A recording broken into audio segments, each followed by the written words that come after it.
Hello everyone, KV here, and welcome to my year in review of games I played this year. Kind of a similar thing to what I did last year, but this time I decided to bring some friends along to discuss all the games I played, because there are a lot of games I played, both new from this year and old ones. And starting it off, I thought it would be a good idea to talk about one of the first blind LPs I did this year, which was the game Bastion. And I brought along my good friend PowerMad, who actually gave me the game in the first place, so we can kind of, hey there. So we can just kind of discuss the world of Bastion, and just to start off, visually, this game is gorgeous. I knew you would love Bastion right off the bat. That one was extremely colorful, kind of detailed. It could be a little confusing at times, but I think it more than made up for it with just how great it looked. Yeah, I mean, I never felt... I mean, there's parts, the Blink, I'll probably have footage of the blind LP going out now. If you want to see it, go ahead. You can go and look at it. But I never felt like I was super confused on what to do. It was more just, on plot points. But as far as what I was supposed to do for stages, I always everything kind of clicked, and I really liked it. It was a very easy to pick up and play game.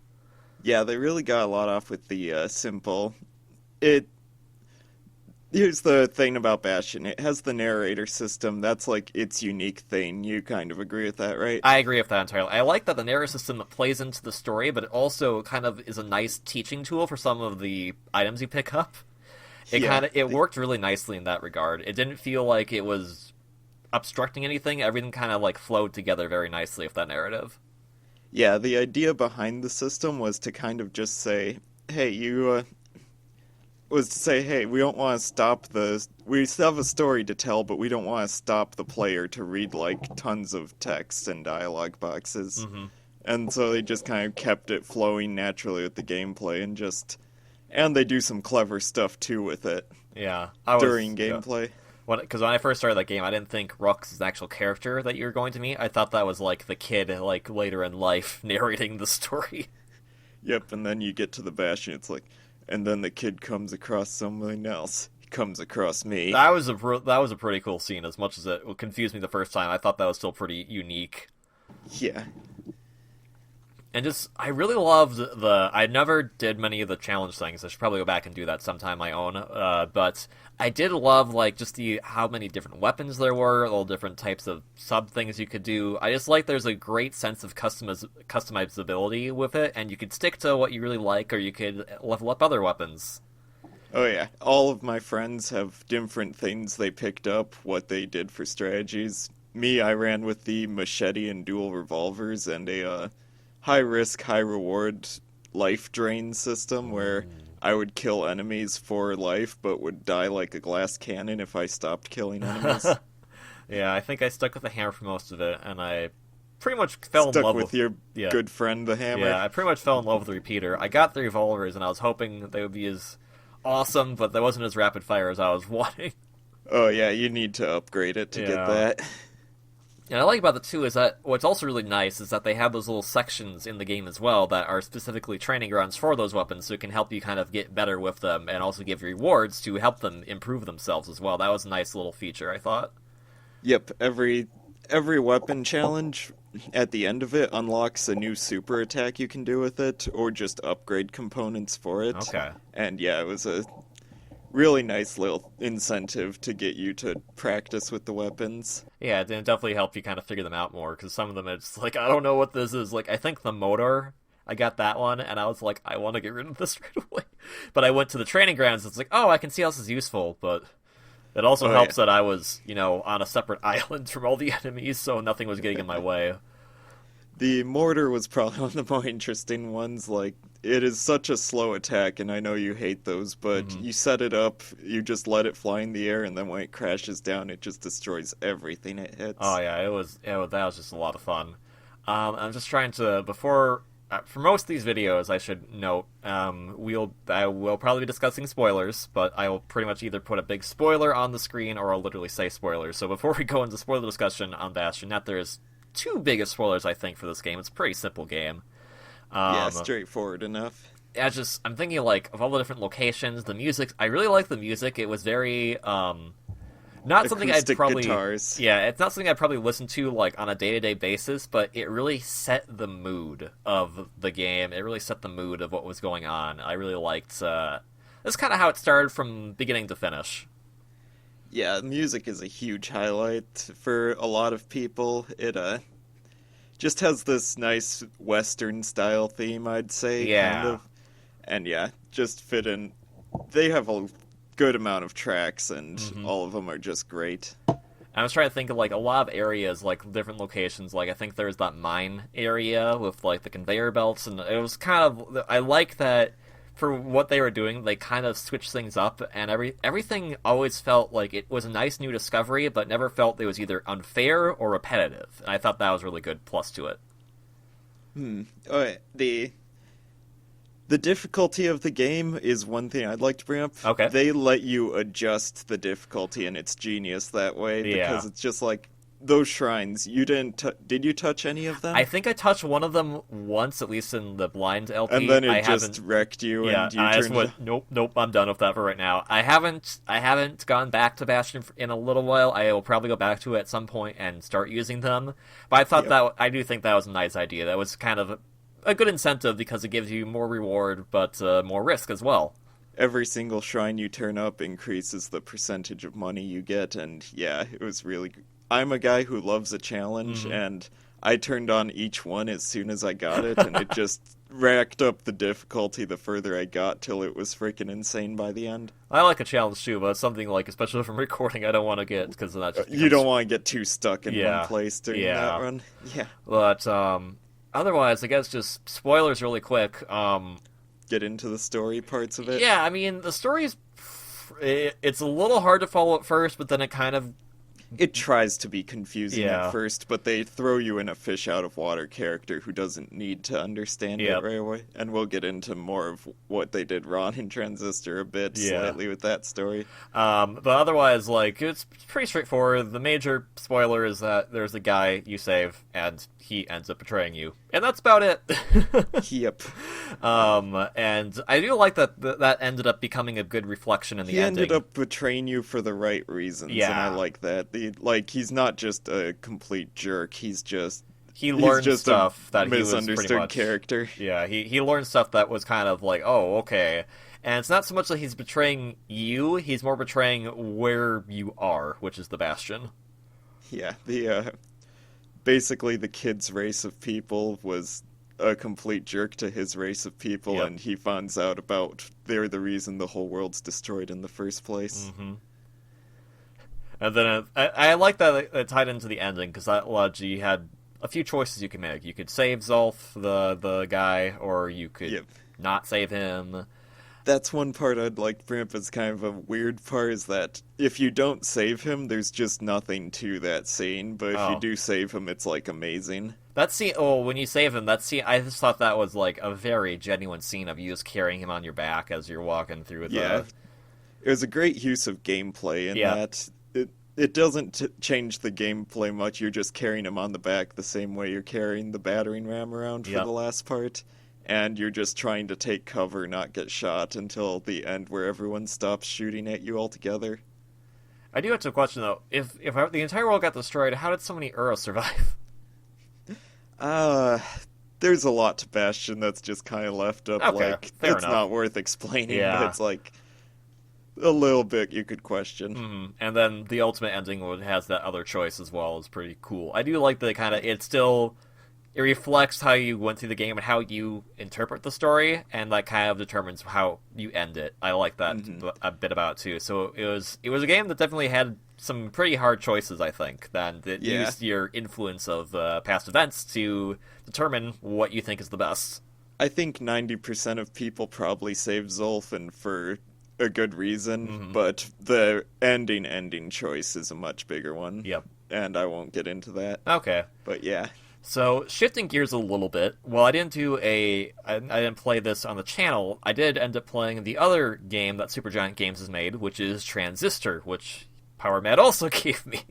I started playing... just thought it was a good follow-up to Bastion, Yeah. even if it wasn't. But yeah. I started I'll let playing you it a introduce it. little bit in the spring, and I finished it up this fall. It was pretty good. I would have to say I think Bastion was the better game, and that kind of comes into, like, it's kind of hard to discuss Transistor without just outright spoiling everything. Because how it does some things is a little confusing, but other than that, it's visually still looks freaking amazing.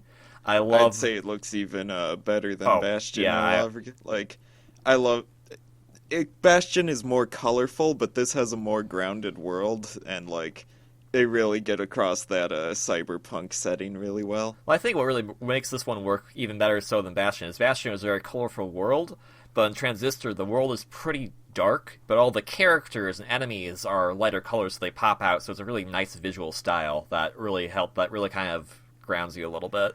Oh yeah, when the main character is named after her red hair, basically, Yeah. that just pops out from everything. And I do like the music's pretty good too.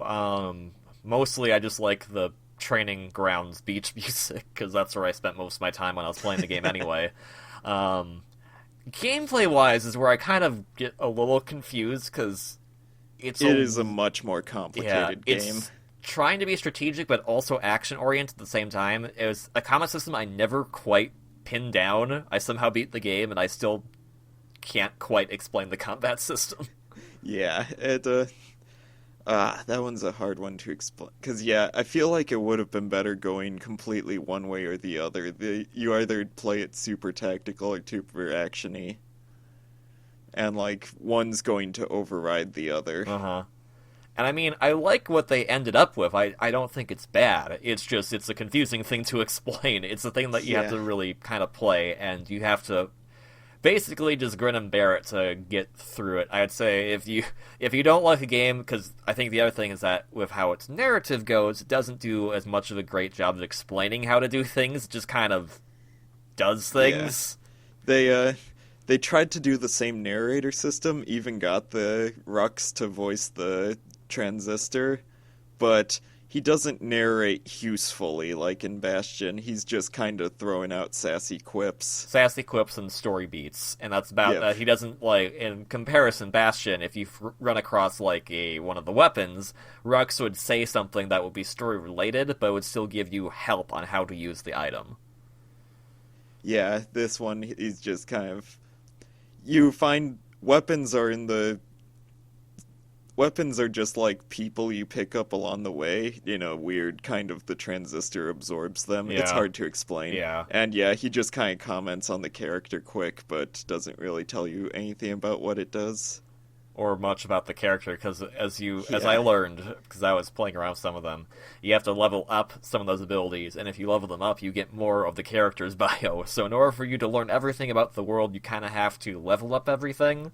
But, and then read it, and that requires you, because you have 3 different slots. You have an active slot, a passive slot, and the third one, which is like your health slot, I forget. It's just, there's a passive buff you can put on, there's putting in your active skill, and then you can put it on buffs to the active skills. Okay, yeah, that's it. And the game wants you to level up all 3 of them for every single ability you come across, and some of them I kind of were like, that's not very helpful. Oh yeah. And, yeah. Some of those I just didn't feel like using. Like, the system was complicated enough, and when you get Sybil, suddenly her dog system, I could not wrap my head around it for the life of me, how to make it useful. I think with that one, how I used her, I think it's just like a passive ability and something else. I was just like, that's the only useful thing, so it's like I can make a after image. There's the after image one you can make, and you can make it, and you put her passive ability onto it, it just becomes the dog. So that works, I guess. It kind of worked like that. I think the other thing... Oh yeah, go ahead. I will say you can discuss build, like we just did there, you can discuss builds a lot, and that's something that it goes a bit beyond Bastion in doing, like, how you build your character is a lot more flexible, and that's really interesting. Like, yeah. We used different weapons, but in Transistor we had completely different strategies. Yep.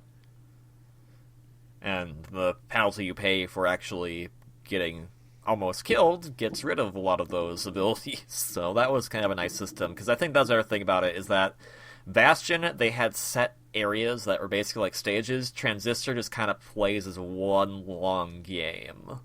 Yep. It never really has a spot where it just stops you. Yeah, Transistor has that hub world and everything that you go to and just like select a world to go to. Or This one it's Bastion more does. like Bastion does. Bastion Yeah. does, I mean, yeah, Bastion does. Transistor is just one lawn road you're walking down and it changes over time. I think the weirdest thing for me is that there wasn't a title screen. It just throws you into the game. Oh yeah. That threw me off.